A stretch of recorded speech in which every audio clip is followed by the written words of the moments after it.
Cebu Community Christian Church at alam ko po sa atin pong lahat na iglesia ng Panginoon. So, ngayon naman po, nakakarinig po tayo ng natatanging bilang na ihahatid po ng kabataan po ng Cebu Community Christian Church.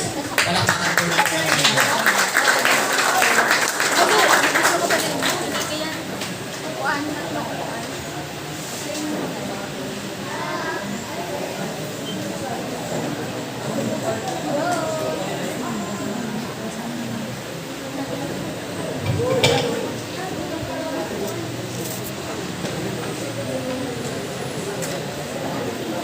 Carlo.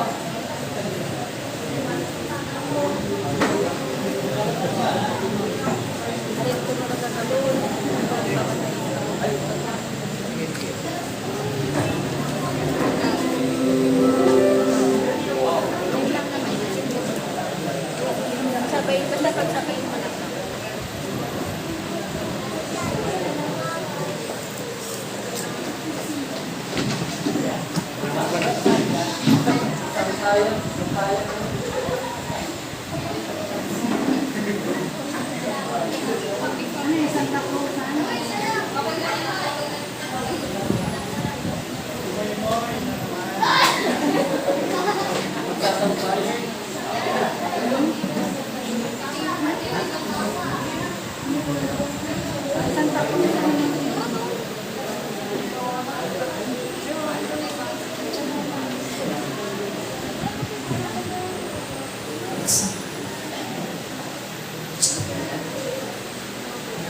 Mark? Mark? Ba't pinay na anak? Ano bang gagawin? Ano bang isang pa? Diyan, nasa cellphone. Sabay mo na si Tim.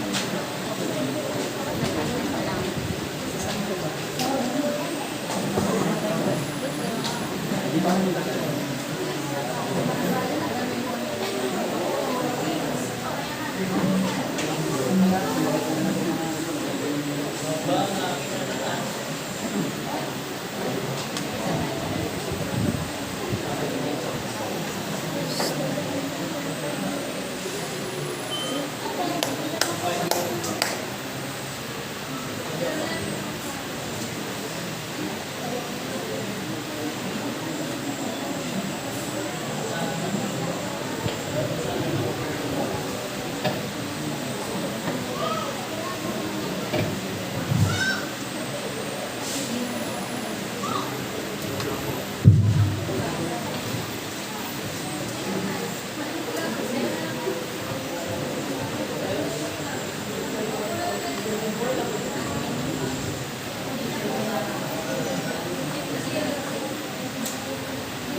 Uy, ang ganda ng message ka ganun ng pastor, ano? Ayaw po, nasabi ko pa. Ganda nga ako. Talaga. Nag-just lang pa ako. Diyan lang. Talaga ba? Sige nga. Ha? Sa ulo niya, kung sa ulo niya, no? Ba't ako kasi ka? Alam ko sa ulo mo eh. Hindi, ang ganda talaga ng message. Sabi kasi doon, go therefore and make disciples. Di ba yung nakalagay sa t-shirt natin? Ay, sakto-sakto si pastor. Ano? Parang pinapatamang tayo ni Pastor. Hindi. Pero ang ganda talaga ng message, no? Na kailangan pala natin magbahagi ng salita ng Diyos. Ilang sa atin. Di ba? Dati hindi tayo selfish, ano? Ibig sabihin pala, yung napapakinggan at nababasa nating salita ng Panginoon, ibinabahagi din natin siya. Hindi lang sa mga taong nakakasalumuhan natin, kundi lalo na sa ating pamilya. Ano? Ulysses. Well, sa akin po, ang gamit po ng minsan ay huwag talaga natin sarilihin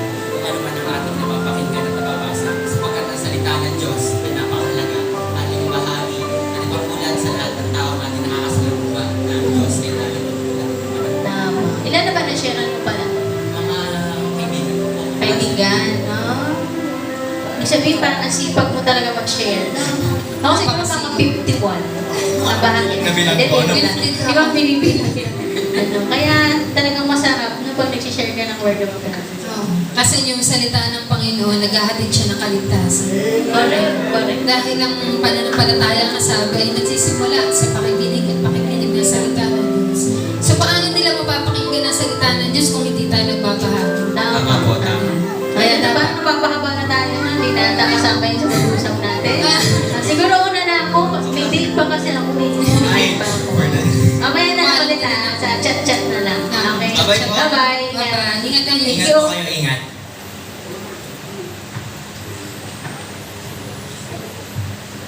Napagod ako doon sa lakad natin. Uy, bro! Bro, kumusta ka na bro? Ayos naman. Kayo, ngayon ko lang ulit kayo nakita. Pauwi kami, galing kami ng ano dyan, kumain kami ni Barry. Kung gusto nyo, tigil muna tayo sa amin. Ay, Kahit sige, sige, may kape bro. Sige po. Yan, kape, sige. Mga tangasod kayo sa akin.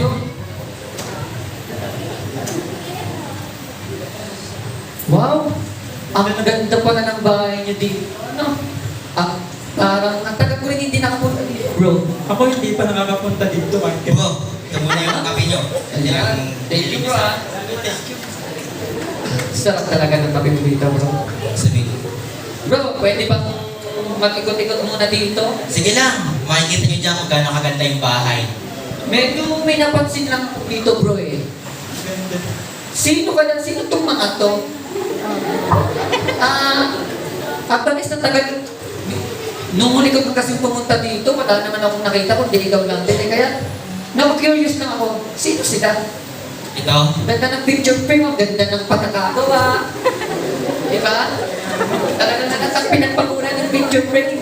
syempre naman, dapat nating bigyan pansin ng ating pamilya. Bakit napapansin ko na parang wala ka sa picture ko? Oo nga bro. Ayan kasi ay, yung picture na yan, ay nangyari yan nung okay nasa school pa. So, naiwan ako, di ba?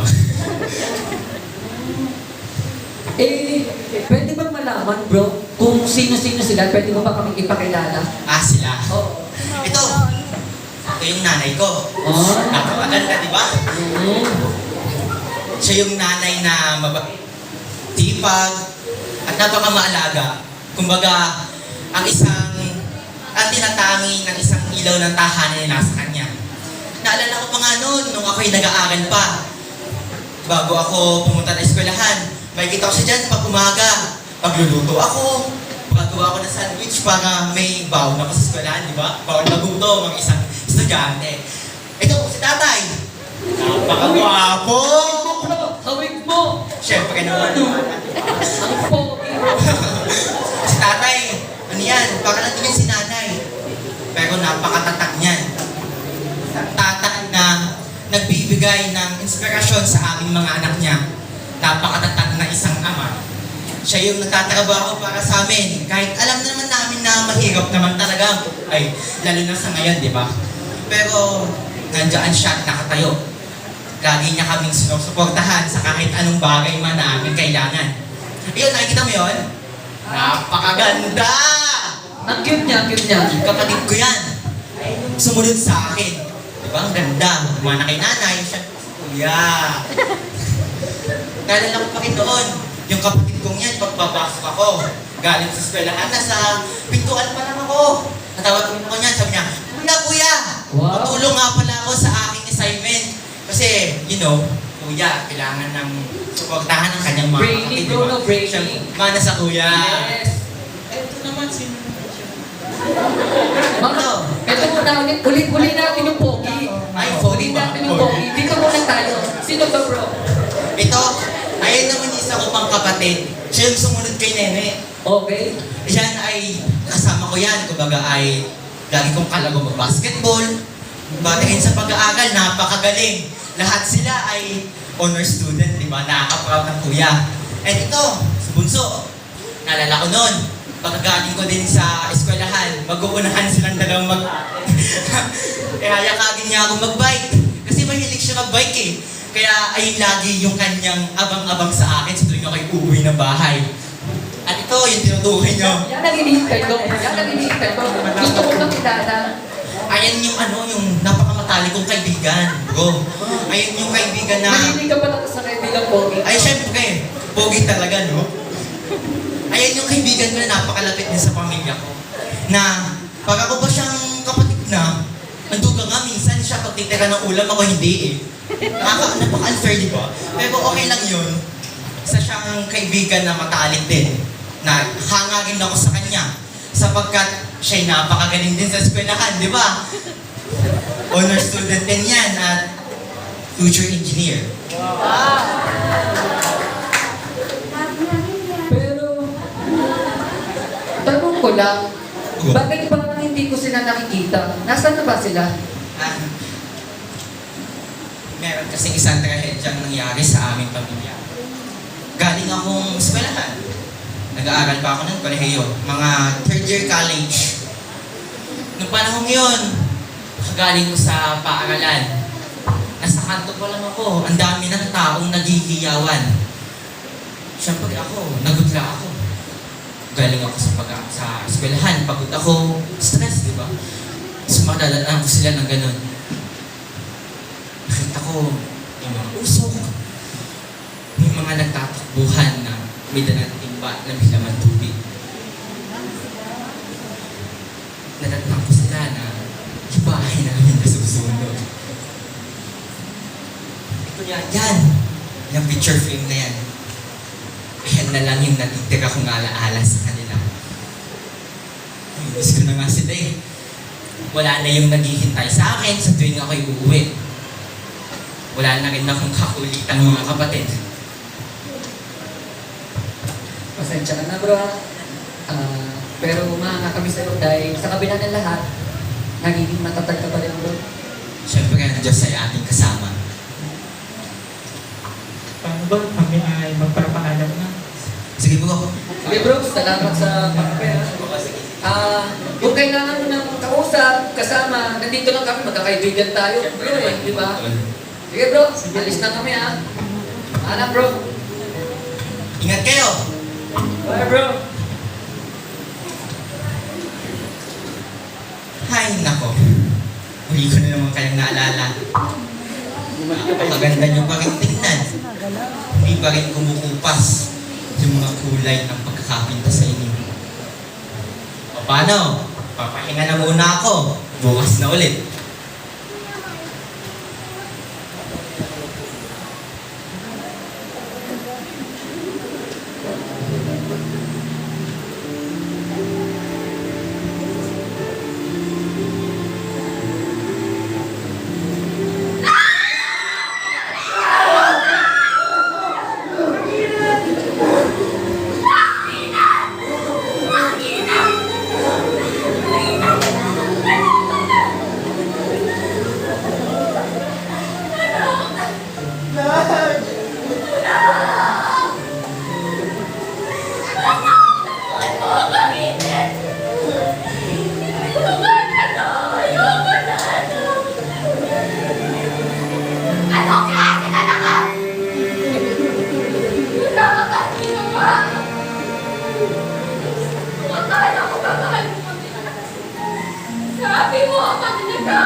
Panginoon mo.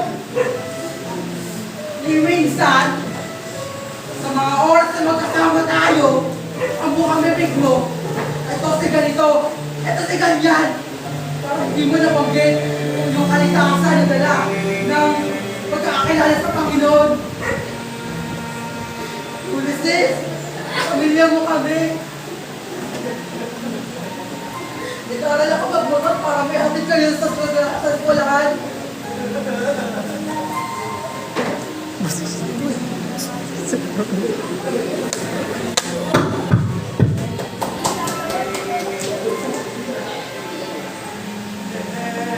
Alam mo ba kung gano'ng kainit dito?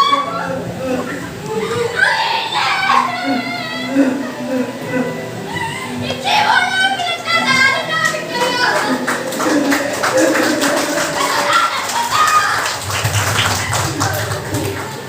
Araw-araw mo ang tinulungan sa mga assignments ko! Sa klase namin na kayo pinakamagaling! Na kayo nakakalam na lahat! Ngayon ko lang nalaman na kahit ikaw ang pinakamagaling sa mundo, na kahit ikaw ang pinakamayaman sa mundo, kung wala kang alam sa salita ng Diyos, kung hindi mo siya kilala sa buhay mo, wala kang panta! Kasalanan mo na! Hindi mo alam kung pinaghahaginan ng salita ng Diyos! Kahit isang verse, hindi mo alam na pinaghahagian! Napakamakasalanan!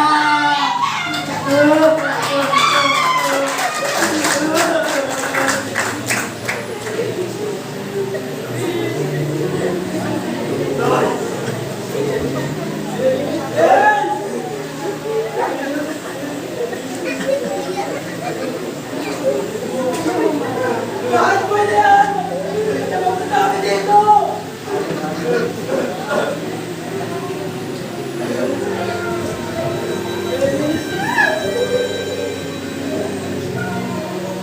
Dito! Hindi ko alam na meron pa na kaligtasan. Bakit mo? Bakit mo na yan? Naman mo namin dito!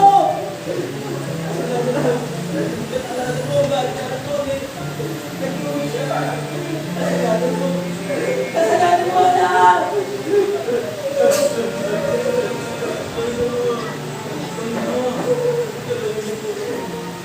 Ilan!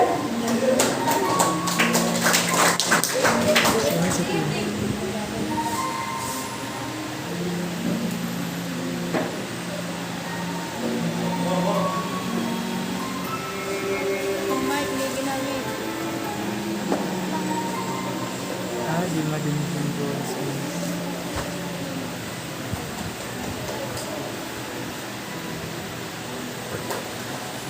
Kuya, pwede siyang version hindi mo pinakinggan ang salita ng Diyos. Kuya, ang init dito. Tulog. Kuya, maraming salamat. Lahat. Tinulungan mo kami. Kuya, init-init na dito. Tulog.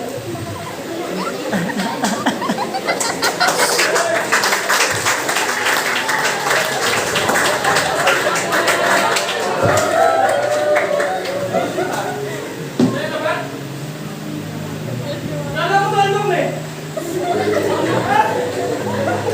Iuwi ka na para kapatid. Binigay ko lahat sa'yo. Pero bakit minsan, di mo binahagi sa amin. Kasalanan. Mga talili ka! Wala kang kwenta! Ano ba yun?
Panginoon.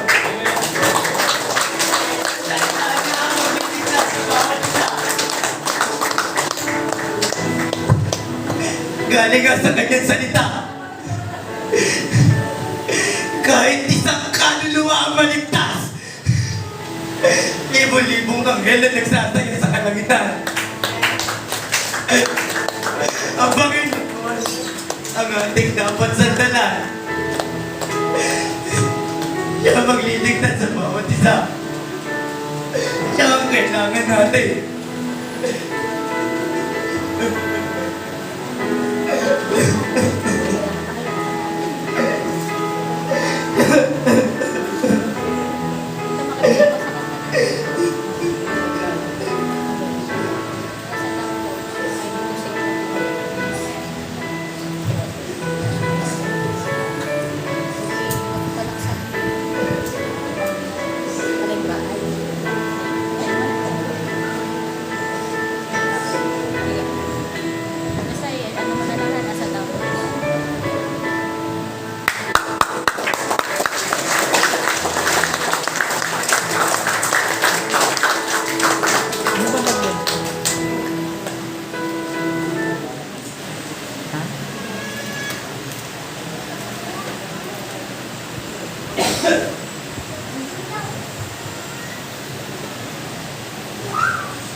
Pwede niyo po kami sabayan sa aming pumawin.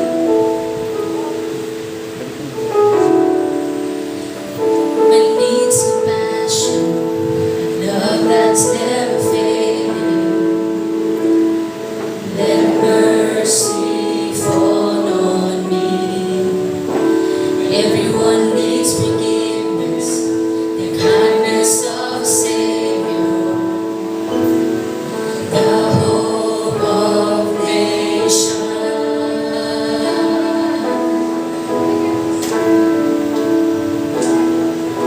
Savior, He can move the mountains.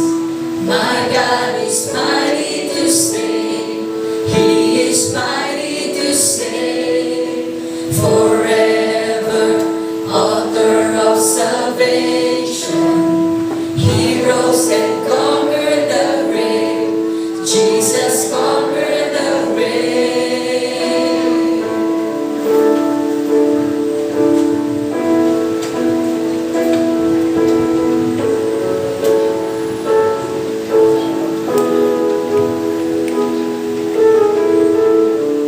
So take me as you find me, all my fears and failures. Fill my life again. I give my life to follow everything I believe in. Now I surrender. I surrender. Savior, He can move the mountains. My God is mighty to save. He is mighty to save. Forever, author of salvation. He rose and conquered the grave. Jesus conquered the grave. Savior, He can move the mountains. My God is mighty to save. He is mighty to save. Forever, author of salvation. He rose and conquered the grave. Jesus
puso ko